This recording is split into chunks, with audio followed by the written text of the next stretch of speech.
নমস্কার বন্ধুরা, আজকে আপনাদের কাছে নিয়ে এসেছি একটি সুস্বাদু রেসিপি। এখন আনসিজনের পটল, তাই পটল দিয়ে আর নতুন আলু দিয়ে রুই মাছের ঝোল করেছি। চলুন দেখে নেবেন রেসিপিটা আমি কিভাবে বানিয়েছি। এখানে আমি 300 গ্রামের মতো পটল নিয়েছি, আলু নিয়েছি, আদা রসুন আর শুকনো লঙ্কা, আর নিয়েছি টমেটো। তা আমি আদা রসুন পেঁয়াজ এগুলো আমি সব পেস্ট করে নেব। আর অন্যদিকে আমি কড়াই বসিয়ে দিয়েছি, কড়াইতে পটল আলুটা আমি ভেজে রেখে দিয়েছি। এদিকে আমি তেল দিলাম, তেলে দিলাম দুটো এলাচ, তেজপাতা এবং জিরে ফোড়ন। এগুলো একটু ফোড়নটা ভাজা ভাজা হয়ে গেছে। এরপর দিয়ে দিচ্ছি কুচানো পেঁয়াজ। কুচানো পেঁয়াজটা ভাজা ভাজা হয়ে গেলে এর মধ্যে যে আমি মশলাটা পেস্ট করে রেখেছি সেই মশলার পেস্টটা আমি দিয়ে দেবো এবং কিছুক্ষণ কষাতে থাকবো। যতক্ষণ না তেল ছাড়বে মশলা থেকে ততক্ষণ আমি মশলাটা কষতে থাকবো। মশলাটা কষানো হয়ে গেলে দেখুন তেল ছেড়ে দিয়েছে। এর মধ্যে দিয়ে দেবো আমি জিরের গুঁড়ি, আর দিয়ে দেবো পরিমাণ মতো হলুদ, আর দিয়ে দেবো স্বাদ মতো নুন।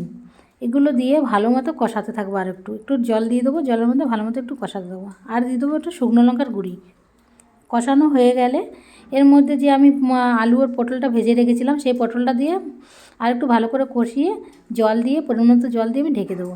দেখুন আমার ঢাকা হয়ে গেছে, জলটা ফুটে গেছে। দেখি এবার আলুটা সেদ্ধ হয়েছে কি না। হ্যাঁ, আলু মোটামুটি সেদ্ধ হয়ে গেছে। আর একটু ঢেকে দিয়ে এবার যে রুই মাছ ভেজে রেখেছিলাম সেই রুই মাছটা দিয়ে আমি আরেকটু কষাতে থাকবো, রান্না করতে থাকবো এটাকে। বন্ধুরা, আজকের রেসিপিটা কেমন হয়েছে অবশ্যই করে কমেন্ট করে জানাবেন। আর বেশি বেশি করে শেয়ার করবেন। আপনারা যদি শেয়ার না করেন তাহলে অন্যরা কি করে দেখবে। অতএব বেশি বেশি করে শেয়ার করবেন।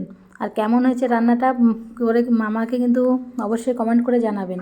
দেখুন রান্না প্রায় আমার কমপ্লিট হয়ে গেছে। এরপর আমি গরম মশলা দিয়ে নামিয়ে দেবো।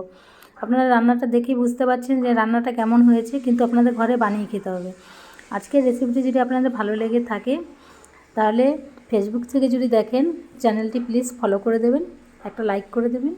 আর ইউটিউব থেকে যদি দেখেন চ্যানেলটাকে একটু সাবস্ক্রাইব করে দেবেন। প্লিজ প্লিজ আপনাদের কাছে অনুরোধ রইল। নমস্কার, দেখা হচ্ছে নেক্সট ভিডিওতে।